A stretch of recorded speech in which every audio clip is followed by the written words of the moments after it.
John Cena और Dwayne Johnson की career कहानी लगभग एक जैसी है। दोनों ने WWE से शुरुआत की। दोनों को जब फिल्मों में गए तो किसी ने सीरियसली नहीं लिया। दोनों ने फास्ट एंड फ्यूरियस में काम किया।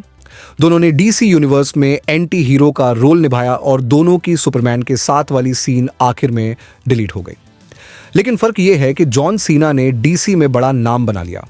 उसने एक ऐसा शो किया जो HBO मैक्स पर रिकॉर्ड तोड़ हिट हुआ। लोग उसके सुपरमैन कैमियो पर पागल हो गए और अब सब उसका इंतजार कर रहे हैं मैन ऑफ टॉमरो में।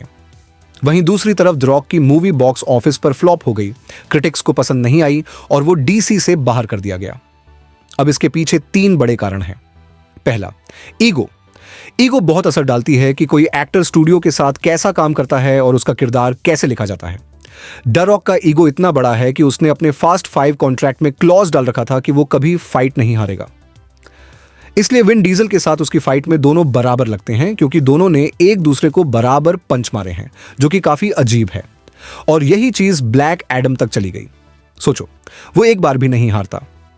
वो पूरी GSA टीम को अकेले हरा देता है, मेन विलन को पहली फाइट में ही खत्म कर देता है और बिना पावर्स के भी सोल्जर्स को हरा देता है। इससे उसका कैरेक्टर इंसान नहीं, मशीन जैसा लगता है। जबकि जेम्स गन का सुपरमैन तो फिल्म की पहली शॉट में ही हार जाता है, क्योंकि वो दिखाना चाहते हैं कि सुपरमैन भी इंसान की तरह कमजोर पड़ सकता है। लेकिन द रॉक का किरदार पूरी तरह उसके उलट है और उसका ईगो यहीं खत्म नहीं हुआ। वैनिटी फेयर के एक इंटरव्यू में खुद द रॉक ने बताया कि उसने ब्लैक एडम को पहले शज़ैम मूवी में आने से रोक दिया था। पहले प्लान था कि शज़ैम और ब्लैक एडम आमने सामने होंगे, लेकिन द रॉक को लगा कि उसका किरदार शज़ैम की मूवी के लिए बहुत बड़ा है, इसलिए उसने अपनी अलग फिल्म की डिमांड की। वार्नर ने हाँ भी कर दी, क्योंकि उस वक्त उसका करियर टॉप पर था। लेकिन ये वैसा ही है जैसे कोई एक्टर बोले कि लेक्स लूथर बहुत इंपॉर्टेंट है, इसलिए उसे सुपरमैन मूवी में नहीं बल्कि अपनी मूवी में होना चाहिए।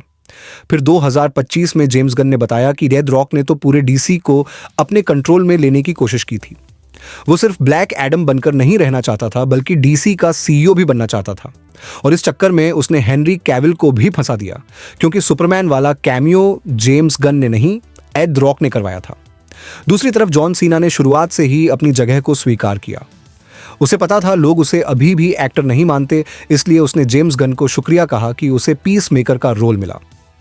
वो किसी स्टार बनने के पीछे नहीं भागा, बल्कि बस अच्छा काम करना चाहता था। उसने गन की विजन को फॉलो किया और पूरी मेहनत से काम किया। पीस मेकर में वो हारता भी है, टूटता भी है और इंसानी फीलिंग्स दिखाता है, जो उसे असली और रिलेटेबल बनाता है। असल में तो जॉन सीना का किरदार द सुसाइड स्क्वाड में मरने वाला था, लेकिन गन को उसका काम इतना अच्छा लगा कि उन्होंने उसे जिंदा रखा ताकि आगे शो बनाया जा सके। अब दूसरी वजह, एक्टिंग स्किल्स।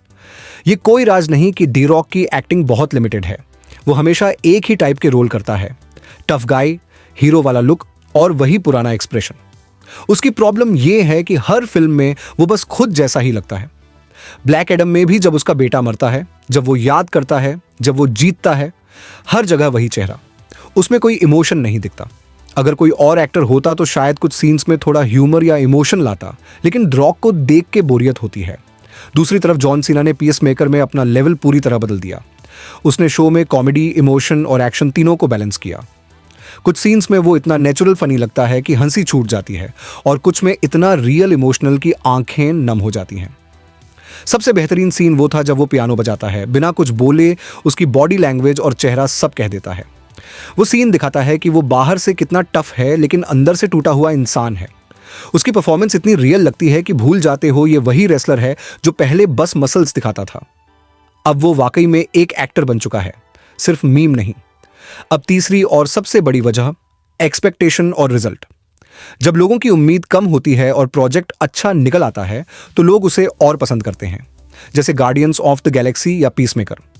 लेकिन जब कोई फिल्म खुद को गेम चेंजर बताती है और फिर एवरेज निकलती है तो लोग उसे नफरत से देखते हैं। ब्लैक एडम की मार्केटिंग इतनी बड़ी थी कि द रॉक ने खुद बोला था, the hierarchy of power is about to change. उसने कहा यह फिल्म उसकी ड्रीम प्रोजेक्ट है, 10 साल से वो इसे बनाने की कोशिश कर रहा है। उसने सुपरमैन कैमियो तक टीज किया ताकि लोग थिएटर जाएं, लेकिन जब मूवी आई तो सबको लगा बस ठीक ठाक है। विलेन कमजोर था, कहानी प्रिडिक्टेबल थी और आखिरी फाइट तो बहुत ही बोरिंग। अगर यह फिल्म 2005 में आती तो शायद चल जाती, लेकिन 2022 में यह बस एक और सुपर हीरो मूवी लगी। वहीं पीस मेकर की शुरुआत बहुत सिंपल थी। उसका नाम तो पोस्टर पर भी नहीं था, बस एक टीम मूवी में साइड कैरेक्टर था।